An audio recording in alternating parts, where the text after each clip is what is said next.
मामलात कुछ ऐसे हैं कि अफ़गानिस्तान की जो मईशत है उसका जनाजा निकल चुका है। उनकी जो आकड़ है अभी तक ख़त्म नहीं हुई। Beggars are not be choosers. Afghanistan का हाल इस वक्त वही है कि उनका इस वक्त जो वाहिद ज़रिया माश है वो इमदाद रह गया है। इस वक्त अफ़गानिस्तान में तकरीबन 45 लाख अफ़गान मुहाजिरीन वापस पहुँच चुके हैं। तालिबान रजीम हुकूमत है, उनके पास सर खुजाने की भी फुर्सत नहीं है। बारिशें ना होने की वजह से अफ़गानिस्तान के अंदर खुश्क साली आ चुकी है। अफ़गानिस्तान दिन ब दिन एक नाकाम रियासत की सूरत में गिरता चला जा रहा है और वहाँ पर जो मौजूद बागी हैं वो सर उठाना शुरू हो चुके हैं और इस वक्त ये इंटरनेशनल बैगर्स बन चुके हैं। अस्सलाम वालेकुम, मैं हूँ तैयब सैफ। इस वक्त मामलात कुछ ऐसे हैं कि अफ़गानिस्तान की जो मईशत है उसका जनाजा निकल चुका है और निकले हुए जनाजे के साथ भी उनकी जो आकड़ है अभी तक ख़त्म नहीं हुई और अभी तक वो चाहते हैं कि पाकिस्तान के साथ आंखों में आंखें डालकर बात करें।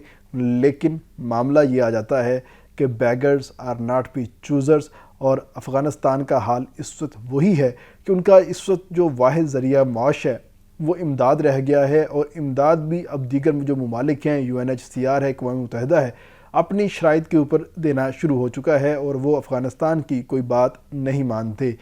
इस वक्त अफ़गानिस्तान में तकरीबन 45 लाख अफ़गान मुहाजिरीन वापस पहुंच चुके हैं और अफ़गानिस्तान की जो हुकूमत है, तालिबान रजीम हुकूमत है, उनके पास सर खुजाने की भी फुर्सत नहीं है और उन तमाम अफ़गान मुहाजिरीन को अपने पास एडजस्ट करने की कोशिश कर रहे हैं, मगर वो लोग एडजस्ट नहीं हो रहे। और दूसरी जानिब बारिशें ना होने की वजह से अफ़गानिस्तान के अंदर खुश्क साली आ चुकी है।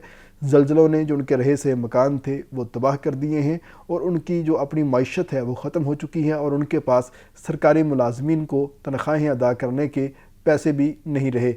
एक तरफ अफ़गान मुहाजिरीन का जो बोझ है वो अफ़गानिस्तान के ऊपर दिन ब दिन बढ़ता चला जा रहा है और दूसरी जानिब उनकी जो अपनी सरकारी मशीनरी है उसमें जो सरकारी मुलाजमीन है वो काम करने से इनकार कर रहे हैं और ख़ास तौर पे जो उनकी टॉप ब्यूरोक्रेसी है, डिप्लोमेट्स हैं और साथ में जो उनकी फ़ौज के आला अहदेदार हैं, वो तमाम लोग बगावत पे उतर आए हैं। वो कहते हैं कि अब हम किसी भी सूरत में यहाँ पर नहीं रहना चाहते क्योंकि काम भी करना है और काम करने के बाद पैसे भी नहीं मिलने, तो उस काम का क्या फ़ायदा। तो जिसकी वजह से अफ़गानिस्तान जो गवर्नमेंट है उसने अपने जो अखराजात हैं उसके ऊपर कंट्रोल करना शुरू कर दिया है और उसको मुख्तलिफ नाम देना शुरू कर दिए हैं। इंटरनेट का जो ख़र्चा है, ये जो एक अयाशी है, उसको अफ़गानिस्तान की गवर्नमेंट बर्दाश्त नहीं कर सकती। उन्होंने इंटरनेट के ऊपर पाबंदी लगा दी, ख़वातीन की तालीम के ऊपर पाबंदी लगा दी। हालांकि पीछे मामला मईशत का था, उनके पास पैसे नहीं थे और कहा कि इनके तमाम जो स्कूल हैं उनको बंद कर दिया जाए। और उसके साथ जब मज़ीद अखराजात बढ़े तो उन्होंने 80 लड़कों के स्कूल भी बंद कर दिए कि हम उनको भी नहीं चला सकते और जो उसके अंदर तमाम तरह असातिज़ा थे उनको नौकरियों से फ़ारिग कर दिया। इसके साथ जो सबसे बड़ा इंसानी अलमिया वहाँ पर इस वक्त जन्म ले रहा है वो यही है कि 400 से ज़ायद उन्होंने अपने जो सरकारी मराकज़ सेहत है उनको बंद कर दिया और कहा है कि हम अपने लोगों को अब हेल्थ की जो फैसिलिटी है वो भी नहीं दे सकते। इन शॉर्ट, अफ़गानिस्तान की गवर्नमेंट अपने लोगों को अब 2 वक्त की रोटी खिलाने से भी कासिर है। उन्होंने हाथ खड़े कर दिए हैं कि खुदारा खुदारा खुदारा हमें पैसे दो, हमें इमदाद दो, उसके बाद ही हम ये जो अफ़गान मुहाजिरीन हमारे पास आ रहे हैं हम इनको पाल सकते हैं, इनको खिला सकते हैं, इनको एडजस्ट कर सकते हैं। इसके अलावा हमारे पास कोई दूसरा ऑप्शन नहीं है क्योंकि हमारे पास पहले थोड़ी बहुत जो तजारत होती थी वो पाकिस्तान के थ्रू होती थी, लेकिन पाकिस्तान के साथ हमने गलत जगह पर सींग फंसाए हैं और पाकिस्तान ने हमें सबक सिखाने के लिए तमाम तर चीज़ें बंद कर दी हैं, जिससे हमारा जो एक वाहिद ज़रिया माश था वो ख़त्म हो गया है और अब हम मुकम्मल तौर पर इमदाद के ऊपर गुजारा करने लग चुके हैं। और दूसरी जानिब जो अब तक का मुकम्मल एक डाटा फ्राहम किया गया है UNHCR को अफ़गानिस्तान की गवर्नमेंट की तरफ से, उसके मुताबिक बताया गया है कि 88% जो अफ़गान हैं वो कर्ज़ के अंदर जकड़े हुए हैं, यानी कि 88% अफ़गान पॉपुलेशन इस वक्त मकरूज़ है और सिर्फ 4% लोग ऐसे हैं जो कि प्रॉपर एक ज़रिया माश रखते हैं, छोटा मोटा अपना कारोबार करते हैं या उनके पास सरकारी नौकरी है। इसके अलावा किसी के पास वहाँ पर परमानेंट जो ज़रिया माश है वो नहीं है। और उसके बाद हर साल 4 लाख अफ़गान नौजवान सिस्टम का हिस्सा बन रहे हैं और उनके सिस्टम का हिस्सा बनने की वजह से अफ़गान मईशत के ऊपर मज़ीद लोड बढ़ता चला जा रहा है और अफ़गान तालिबान रजीम उस लोड को बर्दाश्त करने से कासिर हैं। और उसके साथ ही वो पाकिस्तान को कहते हैं कि आप हमारे साथ आके बराबरी की सतह पे मुज़ाकरात करें, हम आपकी कोई बात नहीं मानेंगे, आप ही हमारी हर बात मानोगे। लेकिन पाकिस्तान कहता है کہ ہم آپ کی ساری باتیں مانیں گے مگر اپنی شرائط کے اوپر.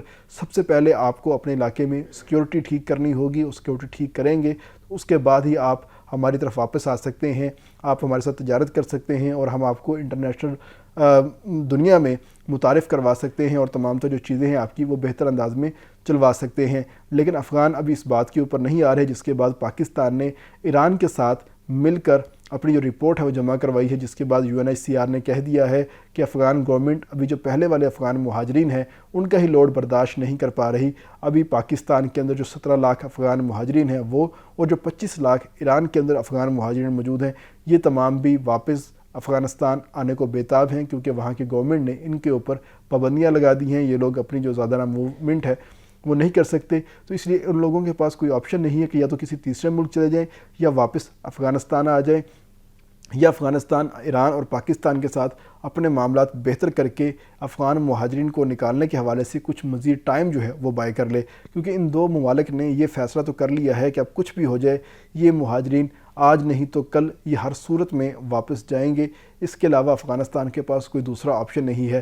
میکسیمم اس کے اندر یہ ہو سکتا ہے کہ پاکستان نے جو ڈنڈا اٹھایا ہوا ہے, جو سختیاں کی ہوئی ہیں, ان سختیوں میں تھوڑی سی کمی آ سکتی ہے. اور یہ جو ایک ہم نے 6 ماہ کے اندر ان تمام لوگوں کو نکالنے کا جو پلان سیٹ کیا ہوا ہے یہ 1 سال تک تو جا سکتا ہے, لیکن یہ معاملہ ختم نہیں ہو سکتا.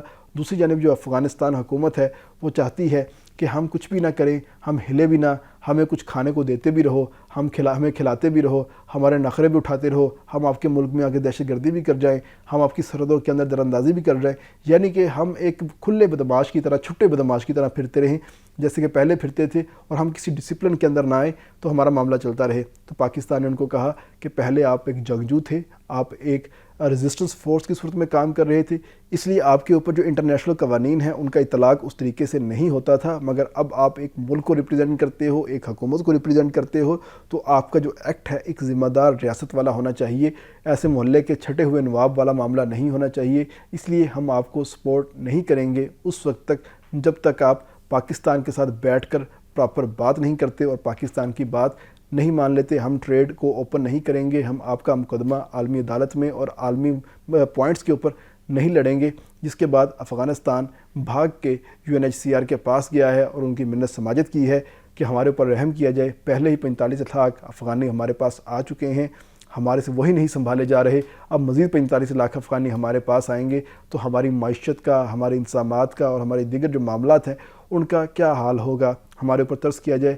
لیکن UNHCR نے بھی ان کو اس طرح جھنڈی دکھا دی ہے, اور پہلے ان کو جو مختلف پروجیکٹ کی بنیاد کے اوپر ماہانہ پیسے دیے جاتے تھے اس کے اندر بھی اب ریڈکشن کر دی گئی ہے, کیونکہ اس وقت افغانستان کی معیشت کو چلنے کے لیے $3.2 بلین سالانہ کی رقم کی ضرورت ہے, جو کہ افغانستان کے پاس اس وقت نہیں ہے. اور افغانستان صرف $600 ملین کے ساتھ اپنے تمام جو معاملات ہیں اس کو چلاتا ہوا دکھائی دے رہا ہے. اور آپ دیکھ سکتے ہیں کہ کتنا بڑا شارٹ فال ہے. ان کے پاس سکول نہیں ہے, ہسپتال نہیں ہے, مکان نہیں ہے, لوگوں کو کھلانے کے لیے کھانا نہیں ہے, اپنی معیشت کو چلانے کے لیے ان کے پاس کوئی انتظام نہیں ہے, جس کی وجہ سے افغانستان دن بدن ایک ناکام ریاست کی صورت میں گرتا چلا جا رہا ہے. اور وہاں پر جو موجود باغی ہیں وہ سر اٹھانا شروع ہو چکے ہیں, اور وہ افغان حکومت کے آپس کے جو اختلافات ہیں ان کا فائدہ اٹھاتے ہوئے اپنا قبضہ جو ہے وہ مضبوط کرتے چلے جا رہے ہیں. اور اس وقت صورتحال یہ ہے کہ افغانستان کے اندر جو 5 صوبے ہیں وہ افغان طالبان رجیم کی حکومت سے نکل چکے ہیں, اور ان کے اوپر شمالی اتحاد کے لوگوں نے قبضہ کر لیا ہے. اور اب ان کے حوصلے اتنے بڑھ چکے ہیں کہ وہ اس گرتی ہوئی دیوار کو ایک اور دھکا دینے کے لیے افغانستان کے دارالحکومت کابل کے مضافات کے اندر بھی اٹیک کر کے گوریلا کارروائیاں کر کے واپس چلے جاتے ہیں. اور طالبان ان کا کچھ بھی نہیں بگاڑ پا رہے, کیونکہ یہ آپس میں تقسیم کا شکار ہے. ان کے خزانے میں پیسے نہیں ہیں, اور پیسے نہ ہونے کی وجہ سے یہ لوگ بھیک مانگنے پہ مجبور ہو چکے ہیں, اور اس وقت یہ انٹرنیشنل بیگرز بن چکے ہیں. اس کے ساتھ اجازت دیجیے گا. اللہ حافظ.